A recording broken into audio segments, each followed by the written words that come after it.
Boa noite, eu sou Micaele Caetano, eu sou do terceiro período do curso de Direito do Centro Universitário Unifaminas. A área do meu trabalho é a área do direito. O título é Insegurança Jurídica e o Risco Brasil. Os nomes dos demais autores é Iago Rezende e Maria Leonice Passos. Nós somos de Muriaé, do estado de Minas Gerais.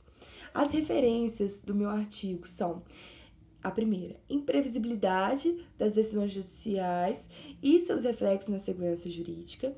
A segunda referência é a reforma do sistema judiciário no Brasil, elemento fundamental para garantir segurança jurídica ao investimento estrangeiro. Texto presente em Doutrinas Essenciais, Direito Empresarial, volume 7.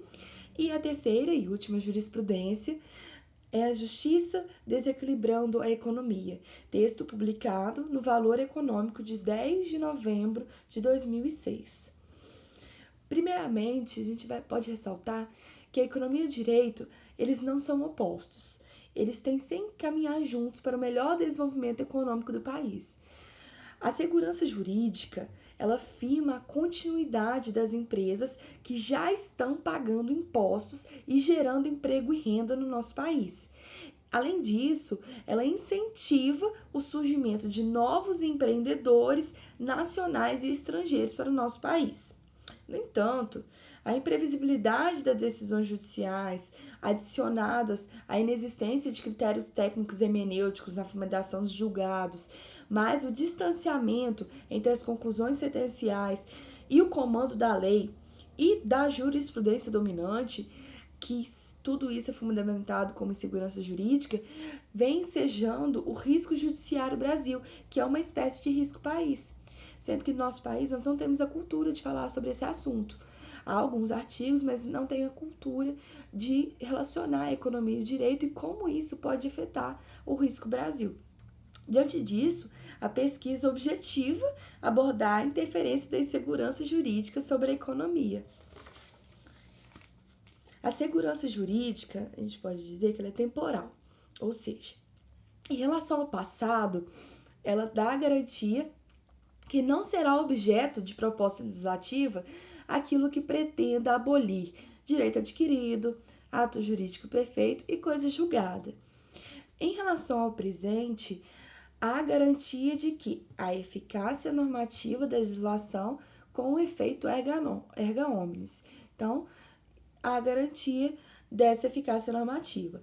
E, em relação ao futuro, a garantia da irretroatividade e da anterioridade da lei.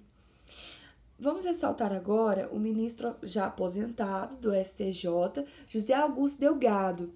Ele fala que segurança jurídica ela se baseia na confiabilidade no sistema legal aplicado, na inexistência de julgamentos parciais e na não alteração injustificada da jurisprudência dominante. Ou seja, com a segurança jurídica, o empreendedor ele tem em mãos a dosimetria do risco judiciário do empreendimento, incluída no business plan.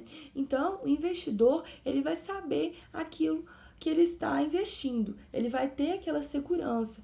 No planejamento dele, ele vai ter a garantia, ele já vai saber como vai funcionar a aplicação da lei em relação ao direito do consumidor, às demais áreas cíveis, a área penal também, caso ocorra em seu estabelecimento, e também em relação a direitos trabalhistas. O ministro do STF, Gilmar Mendes, ele alega que diante da imprevisibilidade atual incita a negócios de menor e maior risco, a segurança das regras do jogo ela deve ser garantia fundamental para quem investe seu capital em diversos empreendimentos. Aproveitando a fala do ministro, nós ensejamos, nós evidenciamos a relação empreendedor e administração pública, na qual o princípio da confiança legítima não vem sendo cumprido de forma efetiva. Por quê? O governo ele começa investimentos e após 4 anos, ou talvez após 8 anos, talvez aquele investimento ainda não tenha terminado, e após a mudança do governo, aquele investimento não é levado para frente, somente porque foi feito pelo governo anterior. Isso revela uma imaturidade política presente no nosso país, nos quais só porque um contrário, né? Há uma contrariedade entre os governos, ou até mesmo seja do mesmo partido, mas aquela pessoa não compactua com aquele investimento, então aquele empreendimento é largado de lado e aquele investidor acaba perdendo de alguma forma aquele capital. Por isso que a administração pública tem que a maturidade política relacionada com a administração pública, ela tem que ser muito bem definida para que não ocorra tanto para não prejudicar a área privada, tanto a área pública. Com essa falta de harmonia entre direito e economia, dá-se razão ao famoso jurista Fábio Lyoa Coelho. Ele fala que o grau de imprevisibilidade das decisões em países faz com que haja consequências no investimento. Ou seja, se um país que tem uma jurisprudência dominante e segue aquela jurisprudência dominante, que tem uma lei específica e segue aquela lei específica, não causando exceções, pensando no coletivo sempre em relação àquelas decisões judiciais, o investidor ele vai procurar aquele país que atua dessa forma, que tem a coerência de atuar com essa forma, e não um país que tem imprevisibilidade em suas decisões, que a insegurança jurídica esteja mais ao seu favor. Então, a estabilidade do marco institucional é fator de atração de investimentos sadios, sem dúvida.